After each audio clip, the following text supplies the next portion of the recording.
Hey True Crime Besties, welcome back to an all-new episode of Serialously.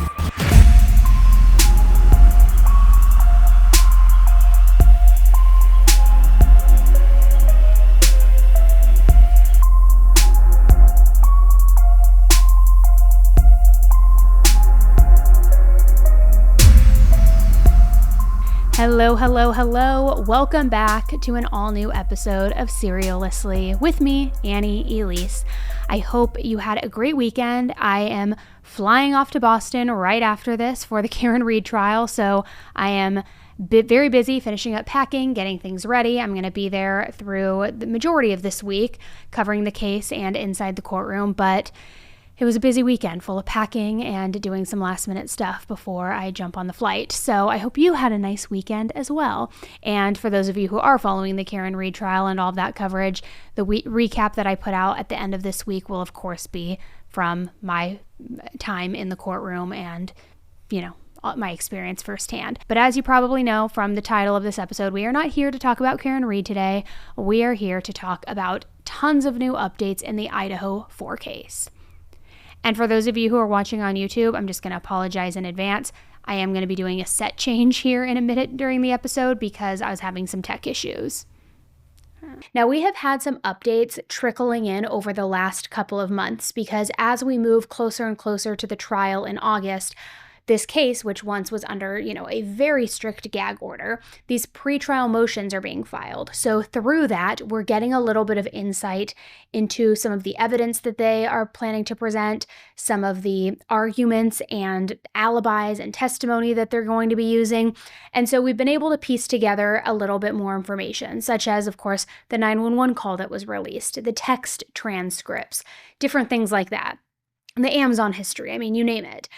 Now, in addition to all of that, on Friday, May 9th, Dateline released a new episode on the case. And let me just say, they were really doing their research and putting their time in when creating this episode because they promised new, never-before-seen things, and they weren't lying. Now, the episode is around an hour and a half long, but I do highly recommend checking it out.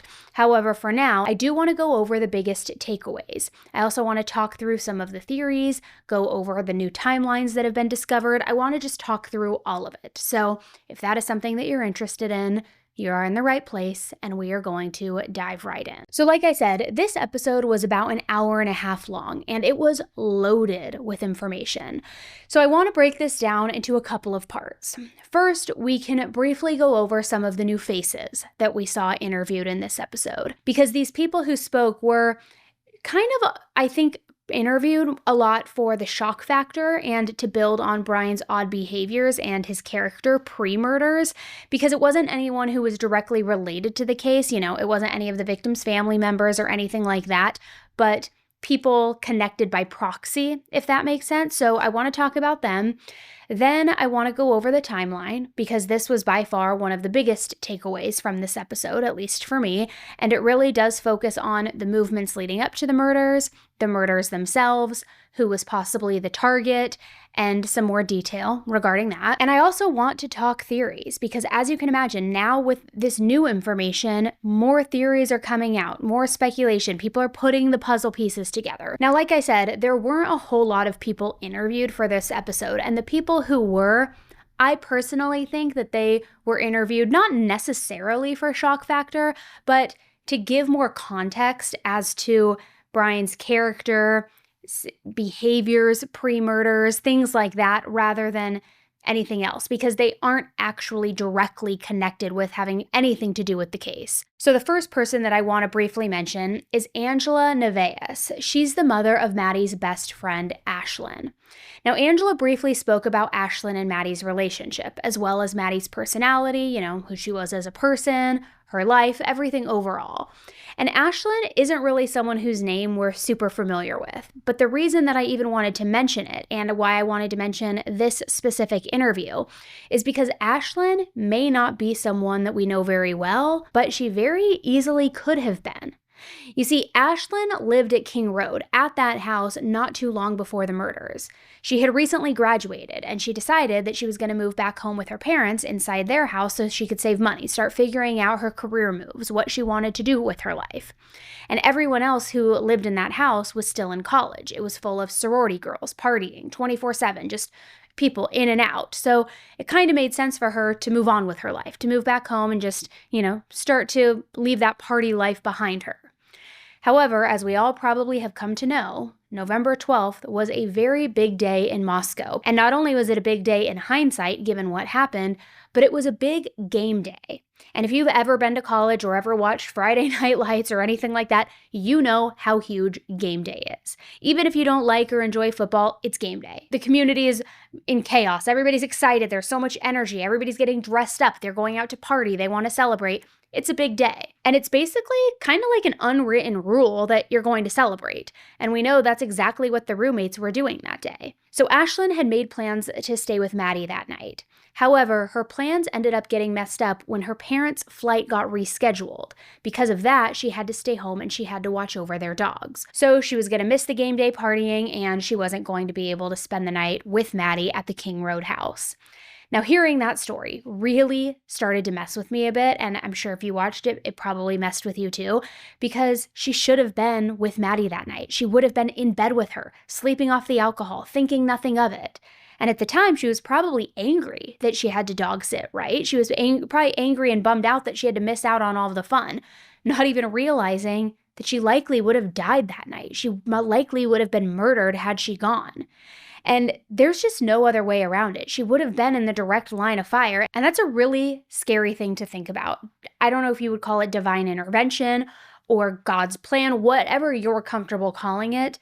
But that has to weigh heavily on you knowing, holy shit, I could have died last night if I didn't just happen to have to stay home. And what is it called? Like the butterfly effect, right? If her parents' flight hadn't been delayed or canceled, she wouldn't have had to stay home to watch her dogs. She wouldn't still be alive. It's eerie to think about, kind of like Final Destination-y too. Now, like I said, some of these interviews did feel like they were a little bit for shock value or to illustrate character and behavior. And I think that was what was going on with this interview. I think it was a little bit for shock value, but it worked. I haven't been able to stop thinking about it since I watched this episode. But a change of plans may have saved her daughter's life. How soon was it that you thought, my God, she was going to be there? I didn't think about that right away. Oh. All I could think about was the kids. Makes you sad too, doesn't it? It does. Sorry.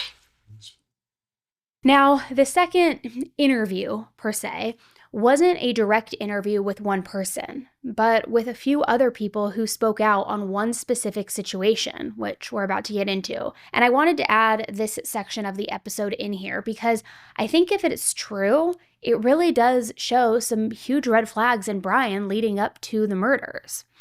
So there was this discussion about Bryan being a teaching assistant, right? And how not many people really liked him. A lot of students felt like he was very sexist, that he would purposefully give women who were in the class bad grades, that he kind of had this like smug, arrogant attitude about him. And being that he was a TA, he worked very closely with a woman named Na-Young Ko. They shared an office together. They worked side by side pretty frequently, right? And like I said, everything I'm about to describe has come from other people recounting the events. So everything has to be taken with a grain of salt because you know the game of telephone, how things can change over time. So Na-Young and Bryan would start to have these regular conversations. Nothing major, just mindless chit-chat here and there. But eventually, she apparently started to get feelings for Bryan. The feelings were not mutual, however, and he apparently turned her down. However, the two of them did stay friendly, and then luckily things weren't too awkward between them. But Na-Young was from Korea, and she didn't really know anybody. She didn't really have many friends, which seems to be almost why she clung to Bryan a little bit. They even lived in the same apartment complex. So it was somebody who she worked with, she was close with, friendly with, they lived nearby, somebody who's almost like a comfort to her, right? So when she came home late one night on September 10th, 2022, just a little over 2 months before the quadruple murders, her apartment had been broken into. And she was spooked, so she reached out to Bryan for comfort, for safety, for a close friend who's nearby. And you might be thinking, well, why didn't she call the cops? Well, because this wasn't exactly a typical break-in. She didn't realize that somebody had been inside her home because the door was busted down and her things were scattered and thrown everywhere, which that honestly probably would have been better. But what she found instead was something that was more out of like a psychological thriller or a horror movie.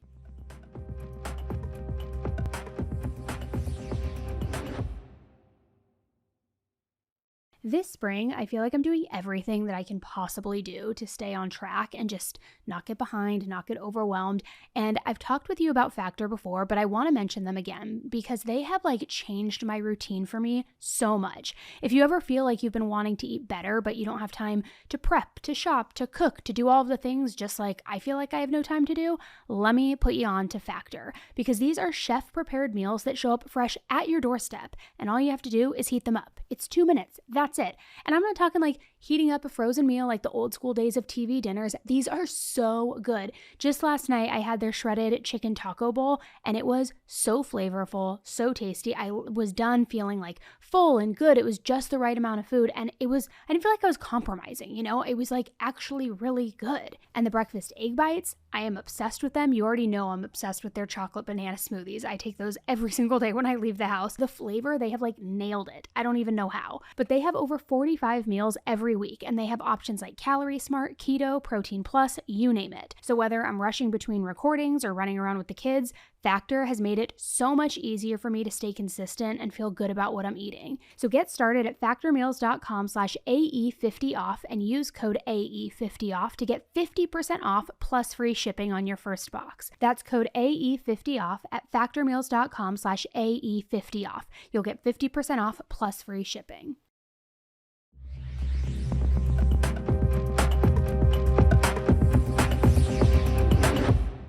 See, before she left her apartment, there was a cake that she had baked, and it was still sitting right there on top of the oven.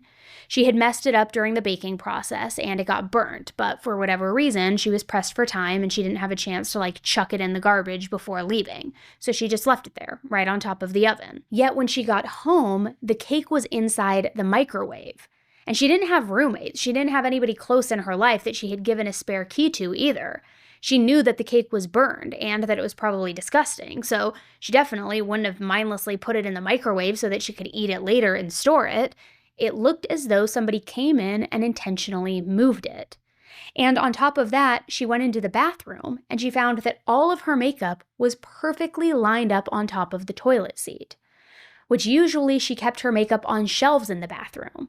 So again, she knew without a doubt she isn't the one who mindlessly had done that, organized it on top of a toilet seat. Which I'll just say, you can easily explain away, a tube of mascara on the floor. Maybe it rolled off the bathroom counter, or even a puff thing that had fallen off. Maybe you knocked it over and you didn't realize it. But now, for her, coming home to every single makeup product that she owned just neatly lined up where she never would have put it, that's enough to fuel a nightmare. It's very weird, right? It's so intricate. It's so detailed. So at this point, she was looking around the house for any sign that somebody had broken in, and she wanted to make sure she wasn't just paranoid and losing it. And as she was looking around, that's when she realized that 2 items that were very near and dear to her were nowhere to be found. The 2 items missing were a watch that she wore almost daily, and what Dateline described as a, quote, personal letter. Now, I don't know if this is a love letter from, the one that got away, a letter from a family member. We don't know. All we know is that it's the sort of thing that she kept in one spot, knew without a doubt where it was, and then knew that it was missing when she went looking for it. So she, of course, freaked out, and she didn't know if she should call the police or not. There were no signs of forced entry. There was no real, technical threat to her. So I'm sure she probably came to the realization that there was nothing that they could really do for her. And I'm not saying that that's what should have happened and that she should not have called the police, but maybe she thought they wouldn't have taken her seriously. Maybe call her crazy even, being like, are you sure you didn't just organize the makeup that way? Are you sure you didn't misplace it? What kind of person is going to break into your house and move a cake into a microwave? Starting to almost doubt herself, right? Which really, if you're ever in a situation like that, call the police so that it's documented. Maybe they can find prints. Maybe they can do something. I don't know. But the point is that scared, with nobody else to call, she called Bryan. And he allowed her to come and stay over at his place after this. Then, after the incident, she got a very high-tech security system. However, she was having a lot of difficulty putting it together. So again, she called her friend, I don't want to say knight in shining armor, but somebody who she trusted and relied on, and she called Bryan, and he came to her rescue. So now with all of that information, fast forward, and after the quadruple murders happened of the Idaho students, and after Bryan was arrested, she apparently began to wonder whether or not Bryan was the one who had broken into her apartment that night. Especially because, as the story goes, only a couple of days before the break-in, her apartment key that she usually kept in her desk at work was missing. She had looked all around the office for it, even asked Bryan if he had seen it or had seen anybody come into her office, because remember, they shared an office. But he, of course, said, no, not at all. I didn't see it. I haven't seen anybody. I'm not sure where it could be. But then magically, out of the blue, she found the key right back where it always was, right where she had just been looking for it but saw nothing. Now, of course, there's zero proof that Bryan was responsible for that. She never called the police. There was no incident report filed, no investigation looking into it, but she feels like it very easily could have been him. And she has taken that line of questioning even a step further, wondering if he even put her security camera information on his phone when he helped her install it, like saving all of that private login information so that he could dictate what's working, what's not, watch who's coming, who's going. And again, this is all purely speculation. But it does make sense, right? So Dateline brought up this scenario to show that typical serial killers will test the waters before doing anything drastic. They'll go from cyber stalking to then peeping in windows, then escalating it to maybe more physical stalking. So could that have been the case for Bryan? Possibly. So that kind of then leads us into the timeline of events that Dateline covered. And it seems to me, at least, like they were trying to establish, or at the very least, speculate, that the murders were premeditated in some way, shape, or form. Now, a lot of this timeline has to do with what was recovered from Bryan's phone, because starting in July, his phone pinged at the cell tower closest to the house on King Road. Then, on August 16th, he made a Google search about Ted Bundy, and this is what seems like the beginning of an almost obsession with Ted Bundy. Because after Googling him, he also Googles a paper that was written by a professor about Bundy titled Ted Bundy on the Malignant Being, an analysis on the justificatory discourse of a serial killer. Now, we also know that he was studying criminology, so maybe this paper was for school, maybe it was personal, interest. We don't really know. But what we do know is that he downloaded the paper, no doubt to be able to thoroughly read it and study it. And like I said, this was just the beginning of many different videos and searches on his devices regarding Ted Bundy. And we also know, just going back a little bit too, there was other things early on in this investigation that were released that indicated he did have some sort of, not obsession with serial killers, but curiosity, maybe that's the word. And a lot of people do, right? I'm sure a lot of people watching this have been curious about Dahmer, Bundy, whomever it is. That doesn't necessarily make you a murderer. Certainly not. But coupled with other things that could show a pattern of escalation, maybe it is concerning. So in the months leading up to the murders, Bryan's phone also showed some very interesting Google searches that are pretty pornographic in nature. And the thing with Bryan's searches was that he had a very niche type of porn that he was interested in. He used specific words such as forced, passed out, drugged, asleep, and those are just to name a few of them. Now, again, is that indicative of somebody being a murderer? Certainly not. Everybody is into their own kinks, their own things. But you couple that with other things, forced, passed out, drugged, just harsh sexual material, harsh for some, not all, I guess, does it illustrate something more? Now, around this same timeline in September is when the apartment was broken into. And on September 30th, Bryan Googled sociopathic traits in college students. Again, maybe it was part of a homework assignment, or maybe he was trying to self-diagnose. And the reason I say that is because maybe he was curious about the symptoms, but we also know from when he was young, way back in his childhood, he did publicly post on different public forums, about issues that he was struggling with, mental health issues even.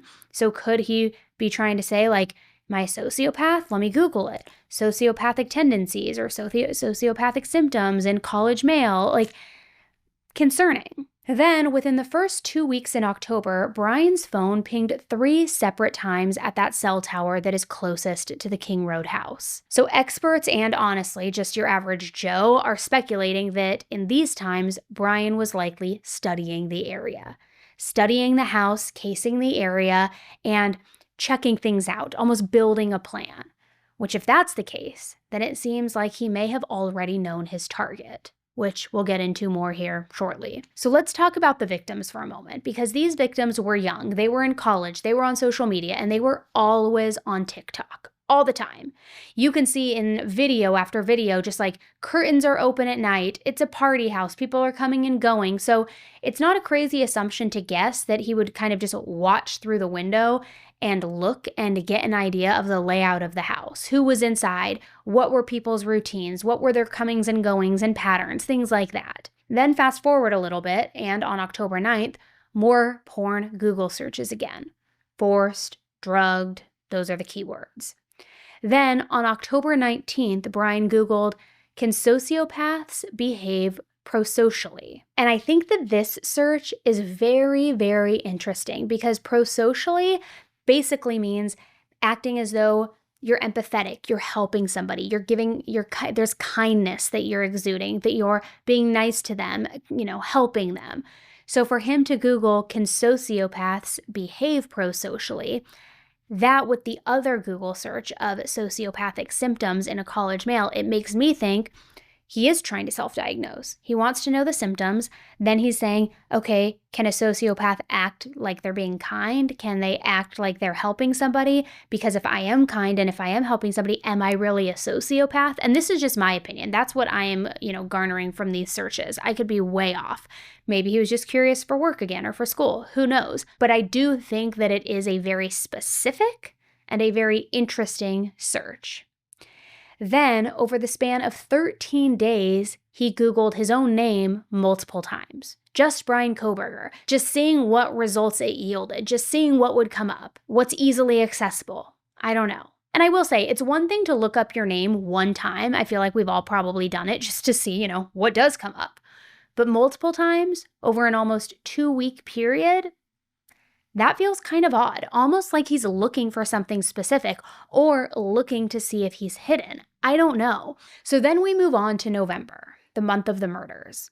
And on November 2nd, he had a meeting with some school officials to go over what they were describing as an improvement plan for Bryan, for him as a TA. Like I said, people didn't like him. They felt he pretty much singled out women, that he graded papers harshly, and that he just was not good at that role. Now, what had triggered this specific meeting, though, it seems like maybe another red flag when you look back in hindsight. Apparently, Bryan had followed one of the female students out to her car and then ended up in some sort of confrontation with her. Now, about what? We don't know. I would assume that it had something to do with his teaching position, maybe an assignment, maybe an unfair grade. I'm not exactly sure. But what I do know is, good for her, she immediately reported it and reported him. I'm not sure if other people had maybe also reported him for giving women bad grades, or if maybe that was just more town gossip. I don't know. But there was at least one report made against him. So then fast forward a little bit more, and on October 7th, Bryan's phone yet again pinged off the cell tower near King Road, near the King Road house specifically. And this was the 23rd time that it had pinged off of that tower, within a very pretty short time window as well, 4 months to be exact. 4 months, 23 pings, that's a lot for somewhere that you don't live nearby. So now I want to get into the days leading up to the murders, because on November 10th, Bryan completely stopped using his debit card. On the 11th, we know that he made an attempt to do what the legal documents refer to as anti-forensic methods to clear evidence from his school computer. And that's a direct quote, okay? And I do think that that detail was pretty important, because it's almost like he knew that he was going to be leaving behind too many tracks. And that also, to me, screams premeditation. Why are you forensically trying to wipe your computer? That doesn't feel very normal. I don't know, not concrete guilty behavior, but certainly questionable.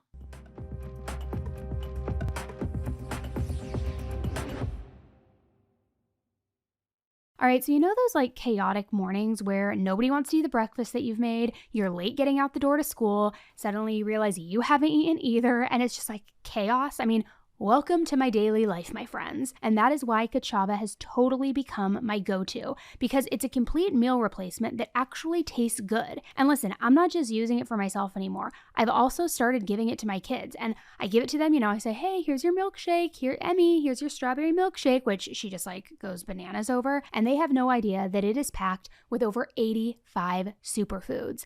That is what I call a mom win, my friend, a mom win. And I'll even throw in the chocolate Kachava into their smoothies. Sometimes I'll scoop like the coconut one or the vanilla one and put it into the pancake batter and like mix it up with the pancakes before I cook them those on the weekends. And it just quickly makes this bland, maybe not so nutritious breakfast perfect, nutrient dense, and no complaints. Now that's for my kids. For me, it's my go-to when I don't have time for lunch. I'll just blend it with some milk, sometimes water if I'm just feeling like I need to go quick. If I feel like I have extra time to be fancy, I'll pop a few berries in there, maybe even a scoop of peanut butter, but I'm good for hours. It fills me up, it gives me energy, and I don't get that like sluggish crash that I usually will get if I hit like the fast food spots or DoorDash or something like that. And compared to all of the other powders that I've tried, Kachava is smoother, it's tastier, and just way more balanced. It's 25 grams of plant-based protein, 26 vitamins and minerals, and 6 grams of fiber in every shake. No artificial junk, no soy, no gluten, just real food that keeps you full and focused.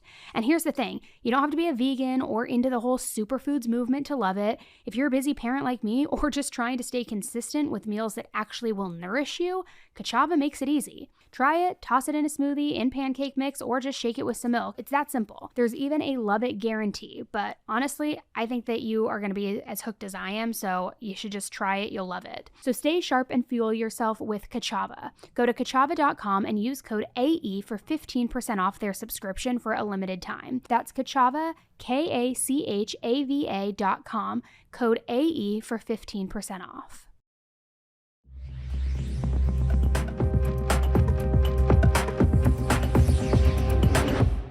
So by now, I think we're all pretty familiar with the movements the roommates had on the night of the 12th and the early morning hours of the 13th. We've gone over that information ad nauseum. I mean, the food truck, going out, being back home. And if you're not familiar with that information for any reason, if you're not caught up, definitely check out some of my other videos where I've covered the entire case, the full timeline, all of that. But my point is that even though Dateline briefly went over where each of the roommates were that night, as well as when they got home, the main focus was on Bryan.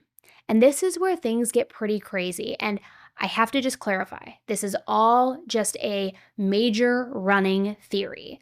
But what I'm about to share is what the investigators and other experts believe to be exactly what Bryan did that night. So in the early morning hours of November 13th at 2:56 a.m., Bryan turns off his phone. Then we're shown never-before-seen footage from the neighbor's security camera, and this footage caught Bryan's car continuously going around the block, lurking, potentially even gaining up the courage to allegedly do what he was going to do starting at 3:36 a.m. And we had also heard about this in previous filings, right? That the car was seen, that it was like going in and out through the neighborhood on like only the outskirts where somebody who knew the area well would know, so it wasn't any main roads. And this is very much a reflection of that. So at 3:33 a.m., the car was seen going around the block again. Then again at 3:38 a.m., 3:40 a.m., 3:56 a.m., 3:58 a.m., and at 4:06 a.m., the white car is seen going west, doing a U-turn, then going back toward the house. And then finally, at 4:07 a.m., the car drives by one last time. Now, this is when the investigators believe Bryan parked his car, probably a few blocks away, or at the very least out of sight, and then went into 1122 King Road on foot. Now, I know that there's a lot of controversy about the house being demolished prior to Bryan's trial. People are scared that it's going to affect the trial and that the jury should be able to do a walkthrough. And while I do understand those fears, and they are definitely valid, I do want to say that this episode contained an animated mock-up of the house that was pretty dang accurate. And I was never confused at any point, like, where is this happening at now? What were his movements? How did this person get up the stairs and all that? Are we on the third floor, the second floor? You can see everything very clearly. I think it's very well done. And so it gives me hope that something similar can be used during the trial for the jurors. And like I said, these next few details are alleged and they are purely theories. But the investigators believe that Bryan went through the sliding glass door on the second floor of the house, which was right there at the kitchen. And even though it is considered the second floor, it basically is the entry level. It's level with the ground. So it's not like he had to climb up any stairs or any walls or anything like that. Literally just walking at ground level right in. Then, once he was inside, he went all the way up to the third floor, to Maddie's room, which is only one staircase up because, again, the second floor is that ground level.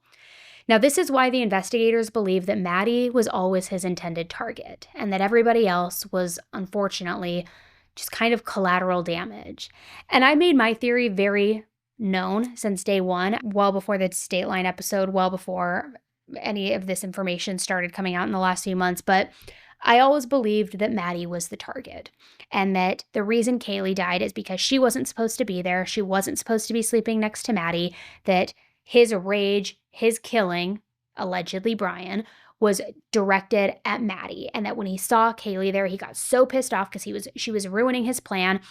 I believe, especially given the pornographic searches on his phone, I believe that there was intention to sexually assault Maddie. Personally, he didn't, but I do believe that was what the plan was. I believe he was going to sexually assault her and potentially kill her. And then when Kaylee was there next to her, it caught him off guard and he was pissed because here Kaylee was ruining his plan. So he, of course, had to kill her. And I also believed that after he was done with that, he was going downstairs. And because we know Xana was on TikTok, that she may or may not have ordered the DoorDash from Jack in the Box and all of that he either heard her or saw her, killed her, Ethan intervened or was nearby and had no choice to kill him too. And if you've ever watched any of my last videos over the last year and a half, 2 years even, I said I think that's why he bypassed Dylan, the surviving roommate, because he really had no intention of killing 4 people that night. He was physically exhausted, and that although the adrenaline got him through it, his body was tired and he was tired, so that's why he just walked past Dylan, not even looking at her. Just gotta get out, just tunnel vision as to escaping. So now in this Dateline episode, we are getting some more clarity into that. And while I was dead on in some regards, the piece with Xana and where her exact whereabouts were, not as accurate. Pretty accurate, but not exactly. So let me go back a little bit. So the investigators believe that Maddie was the target, as I mentioned. And they believe that he was surprised when he went into Maddie's room and saw both her and Kaylee lying there. And this next part is really, really difficult to think about and imagine. I understand that. But we know that Xana was awake. As I said, she was on TikTok not too long before the murders, and she had just ordered that DoorDash. So the investigators believe that Xana heard all of the commotion that was going on upstairs in Maddie's room, that she may have even been in the kitchen at this point, not in the bedroom, that she heard the cries, the barks, the loud thumps, and that it would have been very concerning for her. So that because of that, she went upstairs to the third floor where Maddie's room was so that she could see what was happening, make sure that everything was okay. Now, we don't know for sure if Bryan or whoever the killer was shut Maddie's door behind him, but based on what the investigators think happened, it does seem unlikely. Because they think that Xana went upstairs and that when she got to Maddie's bedroom door, she very likely saw both of her friends bleeding out, if not already dead, with Bryan just standing right there on top of them dressed in all black and holding a knife. So they say Xana likely sprinted down the stairs in an attempt to make it to her door to lock the bedroom door. But you also have to remember that these kids have been drinking. They had been drinking pretty much all day. So the fact that she was able to even react fast enough to get down the stairs without falling is a huge accomplishment in and of itself and beyond me. But as they believe, sadly, they think that she only made it to her bedroom door before Bryan caught up with her. And as we all know, at that point, based on her injuries and her defensive wounds, she did put up a hell of a fight. Her injuries, especially the injuries to her fingers, were extensive. She was trying her hardest to make it out of that experience alive, giving it all, and so much so that some of her fingers reportedly were detached, not fully detached, but almost detached. And as we of course know, sadly, she wasn't successful and she succumbed to her injuries. Now, Ethan, who was found on Xana's bed, was likely sleeping when all of this first started happening. And you got to keep in mind too, it all happened so fast. Even if he woke up to Xana's screams or her cries for help and he was concerned, there was nowhere that he could go to or escape. And to be fair, I'm not even sure if he was awake. The episode detailed that Ethan did not seem to put up much of a fight, and that based on blood spatter analysis, Bryan only had to stab him one time to kill him because it hit a major artery. Again, whether or not there didn't seem to be a fight because he was still asleep or still drunk, still passed out, or because that initial knife wound hit the major artery and killed him, we don't know. But the truly sick thing is that even after both Xana and Ethan were dead, Bryan took his time with Ethan. He started carving, this is a direct word, not my word, started carving his lower legs. Now, what he carved exactly, we don't know. But this, I think, also kind of ties back to Kaylee being in the room. I think he was angry at Ethan. I think that he was pissed that he was ruining the plan. And even more so, to take it a step further, and this is just purely my opinion, based on what we know and based on information from his track record, I think that Bryan hated women. And I think he hated men who had the opportunity to be with women. Another word for that you may call it, is an incel. And I did a video on this with Elliot Rogers, who was an infamous incel who went on a killing spree, and the similarities between him and Bryan Kohberger and what I thought. And based on Bryan's history with allegedly grading women too harshly, hating women, wanting to punish them, looking up explicit material about forcing them to do things, drugging them to do things, I think he hated women. And I also think that's why he was targeting a woman, but I think he also hated men, especially men who were with a woman the way he wanted to be with a woman. So the fact that Ethan was in Xana's bedroom, I think he just fueled and hated him, and that is why he, quote, carved his legs. I don't think there would be any other explanation for that. Why would you take your time after you've already killed somebody carving them unless you were truly trying to just inflict your hatred on them, right? So then, after all four of them were deceased, he reportedly sat down in a bedroom chair in Xana's bedroom and took a break, just kind of looking at what he had done, exhausted. Remember, I talked about earlier how the adrenaline overpowered him and then his body just physically starts to calm down and shut down. And the reason that the investigators are even able to verify that this happened is because there were imprints in blood on the chair, which is sick. And I've also seen some theories out there, which I'll just mention here, that not only did he take a seat because he was tired and just kind of like absorbing what had just happened and recalibrating himself, but possibly even if he was wearing a hazmat type suit or clothing, whatever he was wearing, to sit down and start removing everything and putting it in a bag that he brought with him to leave so that he wouldn't have blood behind him or that he wouldn't have blood transfer in his car. Again, that's just a theory, just speculation. But then after he got up, he decided that he was going to leave through that same sliding glass door that he came in through. And that, of course, is when Dylan opened her bedroom door. She wanted to see what was going on. She saw him, had a frozen blank stare at him. He walked directly by her and walked out the sliding door. And something I wanted to take a second to also mention really quick is that Dateline handled the situation with the surviving roommates really, really well. I mean, I have seen the most insane accusatory things about both of the girls over the years, and honestly, with all of the text messages, the call logs, the delayed 911 call, it's just gotten worse and worse and worse. And regardless what your opinion is, everybody can think that they handled or mishandled things, sure. However, this episode touched on the fact that Dylan is very lucky that she's even alive today. I mean, both Bethany and Dylan, but especially Dylan because she saw him. And if she wouldn't have frozen in that doorway, she might have been the fifth victim. Very well could have been. If she had screamed, if she had yelled, if she had said like, "Who are you?" any of it, I have no doubt in my mind that Bryan would have killed her as well, just like he had to kill everybody else who he came into contact with who was ruining his plan. Clearly, he had no qualms about killing Xana when she caught him, so what would have stopped him from doing the same thing to Dylan? Now, with that being said, is it ideal that both of them waited so long to call 911? Of course not. It's not ideal. But this episode really highlighted the fact that they both were no doubt in shock and probably also in a state of just being completely cognitively disassociating from everything. Just what your body will do when you go into fight or flight mode. So it's almost like they knew in their minds that something was wrong, but that it was all too overwhelming. Like if they just avoided the situation, it wouldn't be true. That they didn't want to actually believe that anything scary was happening. Dylan even said when running to Bethany's room that night that she saw Xana laying in her doorway with her head towards the wall, and her feet were toward the door. Her brain told herself that she had just passed out from being really drunk, but we of course know that around Xana's body was a large pool of blood. But Dylan's brain literally may not have even let her recognize that or see that.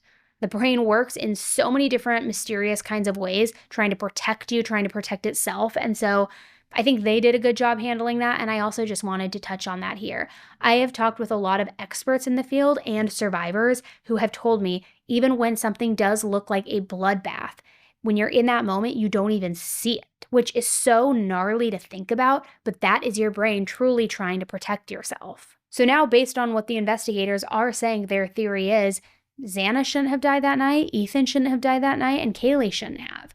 But they got in the way of his plan to go after Maddie. And because Xana caught Bryan, allegedly of course, he panicked. Now, did she really make it all the way upstairs, or did he hear her in the kitchen? I don't know. We probably will find more of those details out during the trial, and I don't know if we'll find that out just through her phone activity, if her phone moved up the stairs with her, or if it remained downstairs, and when he was coming down, he saw her in the kitchen. We, again, don't know the exact movements, but this is what the investigators believe. Now, because of this theory, they believe that because he was caught off guard in Maddie's room, that's the reason he left the sheath behind. The same knife sheath that is quite literally holding the entire case against him together. I mean, yes, okay, maybe that's slightly exaggerated. There's plenty of other evidence against Bryan, but most of it is circumstantial. This is the one piece of DNA evidence that they have. So they're saying that because she caught him off guard, he dropped the sheath. It was under Maddie. He forgot to retrieve it, and he went and booked it and chased after her. Then he killed her. He killed Ethan when he saw Ethan, and then his mind probably wasn't even thinking like, oh shit, I left the sheath upstairs. He just knew he needed to get out of the house, and it was all left behind. Which, when you think about it that way, if that is how it really panned out, if he didn't just get caught up in the moment and leave it there, but if it's because Xana caught him off guard, she is a hero, right? Because had he not left the sheath behind, I don't know if the police would have found the guy. Right? Maybe. I mean, I would imagine that their police work, they were on different things. They have the surveillance, of course, but that is like the solid piece of evidence. I think that's pretty intense, but also remarkable to think about.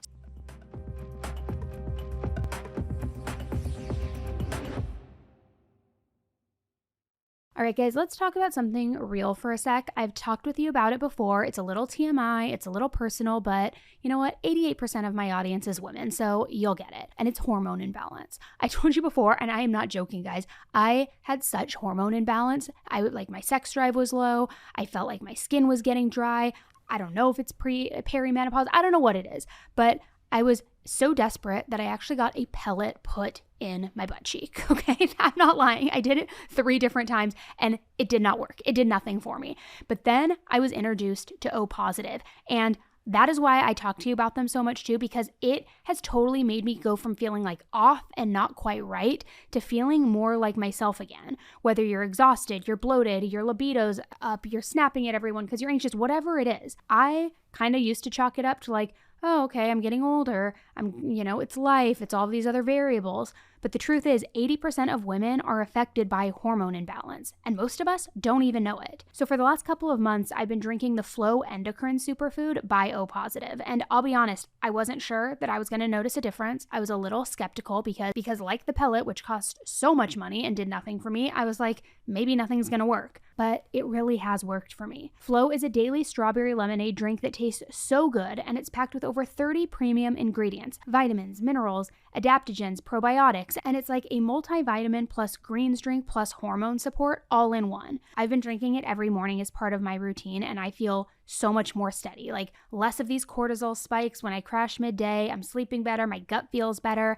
I'm happier. I'm not as irritable. I feel like my libido's coming back, not to get TMI, but I've started mixing it into smoothies too, or even just putting it in my water bottle, and it is so simple. It's made specifically for healthy cortisol levels, for hormone balance, for energy, for gut health, and for liver detox, which, let's be honest, every woman I know is trying to figure it out anyway. So I love that O Positive just gets it. They're a women's health brand that really is addressing the root issues, not just the symptoms. So whether you're in your 20s, your 30s, or beyond, this is something worth trying. And we have worked out a killer deal with them for you. Take proactive care of your health and head to opositive.com/AE or enter AE at checkout for 25% off your first purchase. That's opositiv.com/AE for 25% off.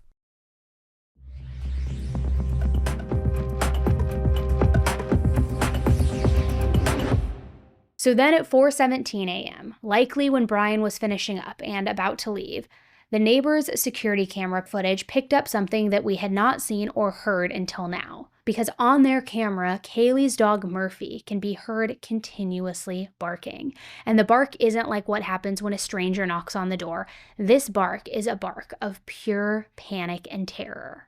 A dog began to bark, as if something was wrong.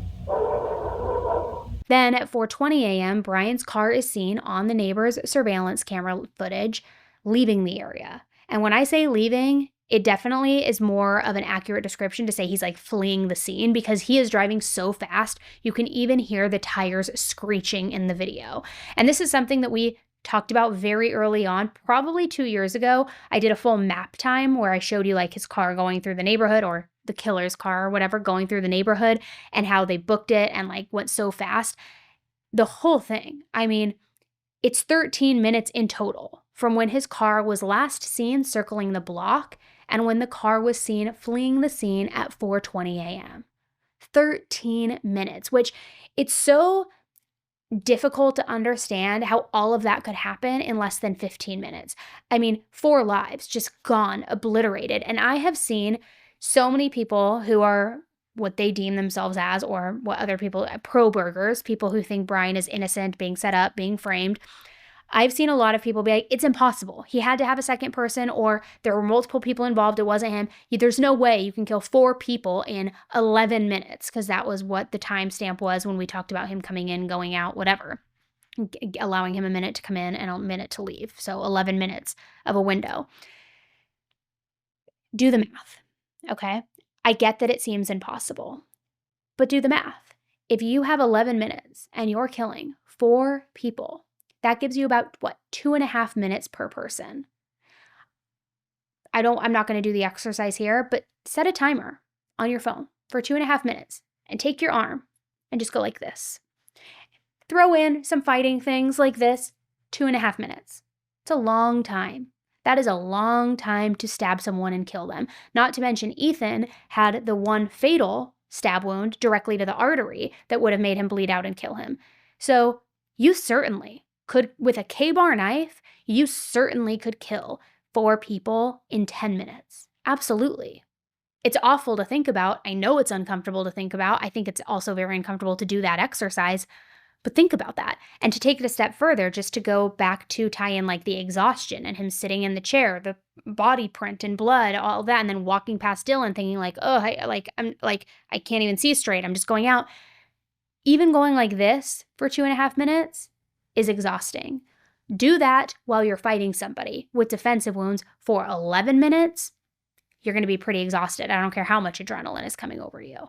But my point in bringing all of that up is it certainly is achievable. With a sharp K-bar blade, definitely. Against 4 kids who are intoxicated, who, even if they're fighting back, probably aren't very strong or quick enough to fight back, certainly you could do it.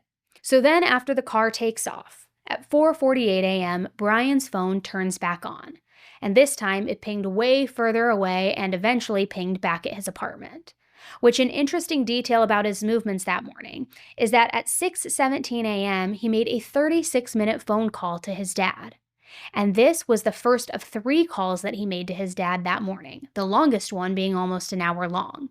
which apparently Dateline reached out to his family to comment on these calls, but he never responded, so they never got that comment. Now, do I think that these calls are indicative of anything? Do I think it's kind of like how Brian Laundrie called his parents after what he did to Gabby? Maybe, maybe not. Maybe it was just him talking to his dad. I don't know. Maybe he just felt guilty. He wanted to talk to his parents to calm the nerves. Maybe he wanted to not make an alibi, but kind of by telling them like, oh yeah, I went stargazing last night, or hey, like, so they would say, oh, we talked to him that morning. He sounded normal. He sounded fine. I don't know, but it is something to think about and consider. Now, we also already knew about Brian allegedly making his way back to the crime scene that morning at around 9:12 a.m. We were unclear of what that was. My opinion and speculation from years ago was that maybe he wanted to see if it had actually turned into a crime scene yet. Maybe he was going back to get his sheath because he noticed it was gone. Maybe he just wanted to revel in his handiwork like we know so many killers like to do. They return to the scene of the crime. They like to watch it all unfold, almost to feel the thrill again and get off on it. And we know that his phone pinged around that house again at 9:12 a.m.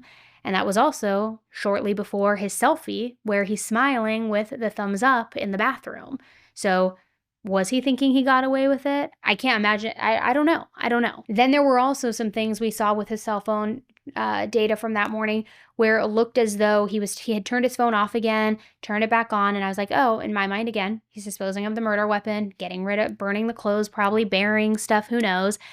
And sure enough, in this new information, it shows that about an hour after he took that infamous selfie, his phone pinged about 35 miles south of Pullman. Now, the investigators do have a working theory of what he was doing during this time. Apparently, there's a river nearby, so they believe it is very likely that at this time he was disposing of the evidence. Whether that was the knife, the bloody clothes, all of it, who knows? So we've gone over now Brian's movements and his timelines before and during the murders. But now I want to quickly go over what he was doing after the murders, because I personally think that it shows that he was really starting to worry about the very real possibility of being caught. Because 2 days after the murders, on November 15th, Brian was right back on Amazon looking up the same K-bar knife and knife sheath, the one that he had already purchased months prior. He even added it to his cart, then went through the whole checkout process, everything to where you're about to check out, but at the last minute, he didn't go through with the purchase. Then on the 16th, he Googled University of Idaho murders. And on the 18th, he was pretty busy because his phone records show he watched a TV show about Ted Bundy, a YouTube video about the Idaho 4 victims, arguably his victims. Then he went to the DMV and he got his license plate switched out from Pennsylvania to Washington. He even took photos on his phone of his car and the new plates on it, which it doesn't take a rocket scientist to break all of that down. He was definitely looking up what the investigators were sharing about the murders, seeing if they were all onto him, seeing what the YouTube video was about it, which maybe it'll come out in trial. Wonder if good old Bryan Kohberger watched this video. But then he switched the license plates so that if any cameras, which feels like a no-brainer, if any cameras saw his car or caught his car, it won't look like the same vehicle. It'll look like an out-of-state vehicle. Then over the next 6 weeks, he continuously was looking up the murders. Whether it was online, YouTube videos, wherever, he was constantly looking into it, doing research on the latest updates in the case. And on November 22nd and also on December 6th, he again started looking up K-bar knives, utility knives, knife sheaths. And each time he went through the process of putting things in his cart, almost like he was going to buy something. But then he didn't, for whatever reason. And maybe this is just my assumption, but you have to think about the fact that Brian was not dumb. He was getting his doctorate degree. He was studying criminology. He had been doing all of his own research into big serial killers, like big names, Bundy, Dahmer, BTK, you name it. So I have to wonder if he was going back and forth between buying a new knife sheath and knife, also that if the time ever came for him to be questioned, he could just hand those over as a decoy of sorts. The knife sheath wouldn't be the same exact one left at the crime scene. It wouldn't come back as the murder weapon. Would they be identical though? Sure. But those weapons and sheath wouldn't have been the ones that technically killed 4 kids. So there are plenty of flaws to this plan, clearly, which he must have realized because it's like your purchase history will still prove that you purchased a replacement set. But for whatever reason, yeah, he never bought them. Now, apparently, as time went on, Bryan began acting more and more paranoid. And this came from what Dateline described as a source very close to the investigation.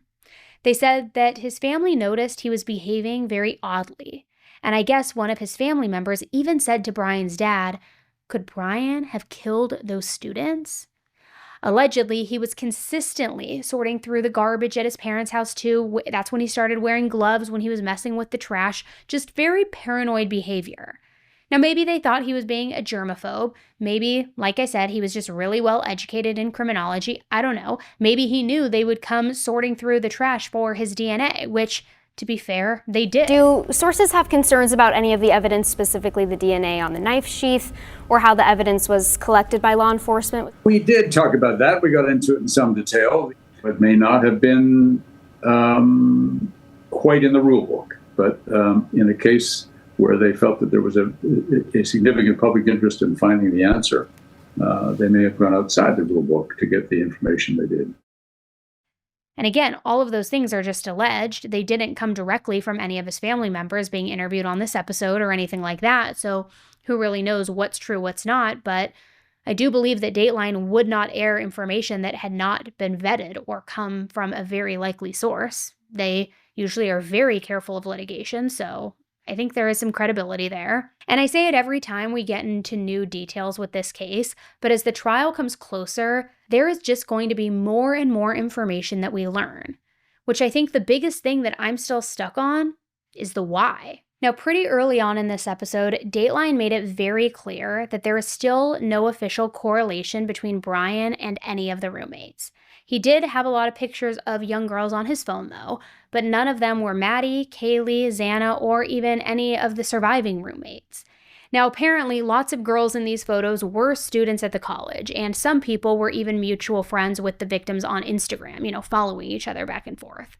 But like I said, there were no pictures of any of the victims specifically. I find it very telling that there was other students that are supposed to be in their friend circles that are on that phone for sure. Based on what we know, which, let's be real, is probably very little compared to what the investigators know, Bryan just kind of woke up one day and started basically stalking that house on King Road. Now, I will say there was also a girl who was in this Dateline who had been at like a pool party where Bryan was. They had talked a little bit. They talked about hiking. They exchanged numbers, and he ended up sending her a text message the following day saying, "Hey, I'm pretty sure we met at the party or whatever. We were talking about hiking. I very much enjoy that activity," kind of fishing for an invitation to go hiking, which she in this episode says, could I have been a victim? Like inferring that, saying it's just scary to think about. But that's not even clear of any sort of connection necessarily. It's all just speculation. What we do at least seem to know now as a concrete fact, not just speculation, or I should say not just my previous speculation, but it does seem like Maddie was the target, which, again, I feel like was the running theory for quite some time now, at least my running theory. We just don't know why or when his initial sights got set on her. And maybe we never will know that, or maybe we will learn an even more in-depth timeline during his trial. And speaking of his trial too, the very tail end of the episode kind of highlighted what could become a very real possibility, because they theorized that Bryan's defense team will try to create reasonable doubt by providing an alternate suspect. This all based on a new tip that his defense team has received. Not only that, but apparently the state also failed to ever test the unidentified blood sample on the banister inside the house and on the glove that was outside of the house. So does this immediately mean that Bryan is the wrong guy? Not necessarily. But it could mean that the defense has a slightly better argument that it wasn't him. Again, that's just the theory that Dateline was tossing around, but it could become very real here in just a few short months. So I'm really curious to know what you guys think. Do you think that Bryan's the guy, or are you still somebody who maybe sits in the camp of him being innocent and being framed? It's going to be interesting to see what comes out over the next couple of months regarding this case. It is interesting because as of last Thursday, there was a hearing regarding the case about what witnesses were going to be testifying, what evidence was allowed in, would the trial be live streamed, and they did confirm the trial will be live streamed on the court's website. So we actually are going to be attending in person as well, but we will be covering it regardless whether we are in the courthouse or if we're live streaming it with you like we've been doing in the off weeks of Karen Read. So Make sure you subscribe and follow the podcast if you are not already so that you don't miss any of those updates. But yeah, they did confirm it will be live streamed. They also discussed how when Dylan and Bethany do testify, that they will have the choice of whether or not their testimony is live streamed, whether it's audio only or muted completely. And they also said that should they want to attend the trial, they will of course have seats in the courthouse reserved for them. So I thought that that was an interesting take. We haven't heard situations and details like that in other cases before. But it's coming up. We are maybe 8 to 10 weeks out. I don't know the exact math, but it's going to be here before we know it. So I will be covering it every single week with you, maybe even daily. We'll see how it goes. So like I said, if you're not following the podcast yet, take a quick second and make sure that you're following so that you don't miss those updates. Other than that, I will be back with you on Friday this week with Karen Reed trial updates. I'll be back with you on Thursday with headline highlights with everything going down this week in true crime. And then, of course, back with you again Monday. It's like we're together every day. Maybe this just needs to become a daily podcast show. I don't know. You tell me. Tell me either on Spotify in the Q&A section or on Apple Reviews. Do we make this a new daily show Monday through Friday? Do you really need that much true crime every single day? Maybe you do. Maybe you're like me and maybe you do. But it feels like I'm with you every day already. So anyway, thank you guys so much for tuning in. And until the next one, be nice. Don't kill people. Stay safe. Don't befriend Bryan Kohberger. And just take care of your well-being. All right. Thanks, guys.